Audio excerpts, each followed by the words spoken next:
पंचकूला में मधुमक्खी पालकों के लिए विशेष राज्य स्तरीय कार्यक्रम का आयोजन किया गया और इस मौके पर मुख्यमंत्री नायब सिंह सैनी ने मधुमक्खी पालन को कृषि की रीढ़ बताते हुए किसानों का उत्साहवर्धन किया।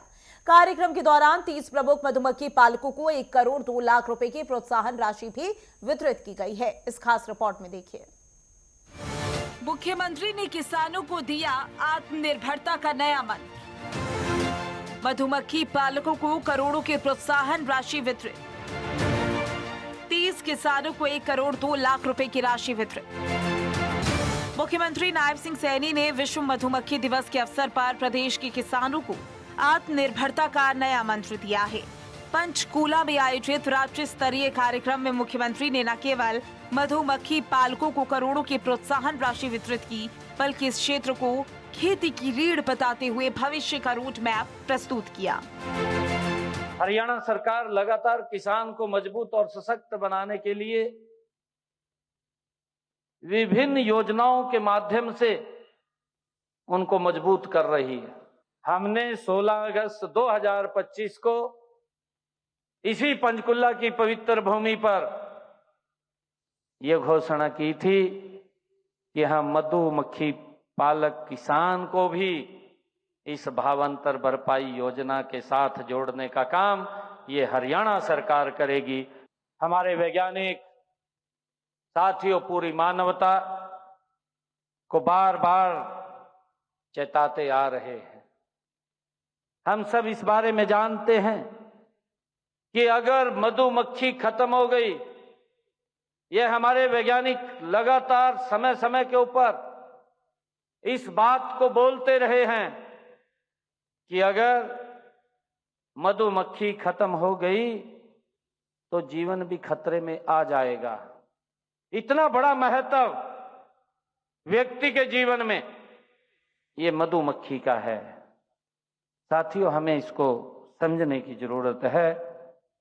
पूरी दुनिया को साथियों इसी बात के प्रति जागरूक करने के लिए हर वर्ष 20 मई को साथियों ये विश्व मधुमक्खी दिवस ये मनाया जाता है।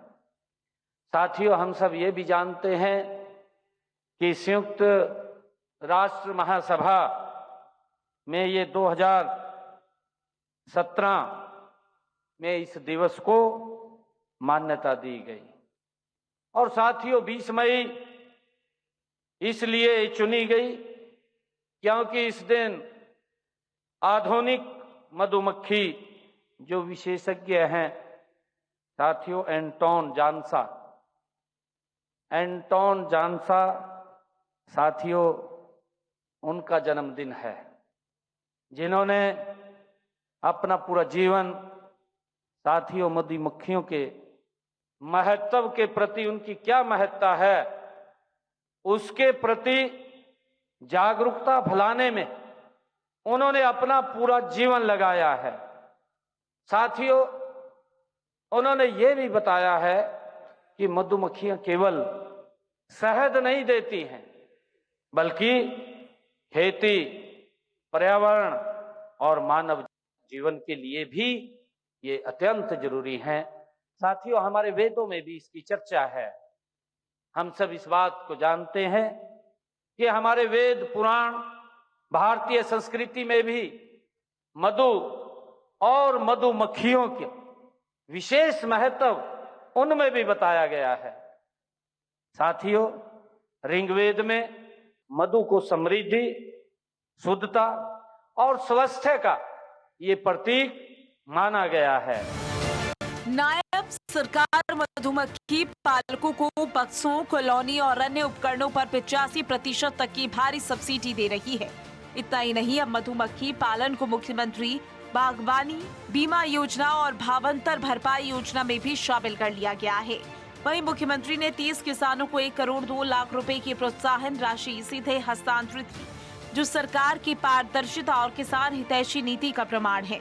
हरियाणा आज इजरायली तकनीक के दम पर मधुमक्खी पालन में देश का नेतृत्व कर रहा है। कुरुक्षेत्र के रामनगर में स्थापित एकीकृत मधुमक्खी पालन विकास केंद्र इसका जीता जागता उदाहरण है।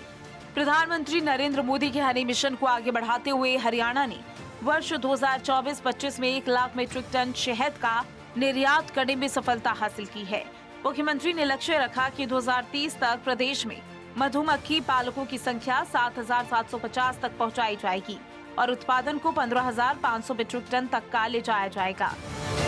नायब सरकार ने ये सिद्ध कर दिया है कि वह केवल घोषणाओं में नहीं बल्कि धरातल पर काम करने में विश्वास रखती है। 1 करोड़ 2 लाख की राशि का वितरण और बीमा कवर जैसे कदम मधुमक्खी पालकों के लिए सुरक्षा कवच साबित होंगे। मुख्यमंत्री ने स्पष्ट संदेश दिया है कि अन्नदाता अब शहद दाता बनकर प्रदेश की समृद्धि में नया अध्याय लिखेगा।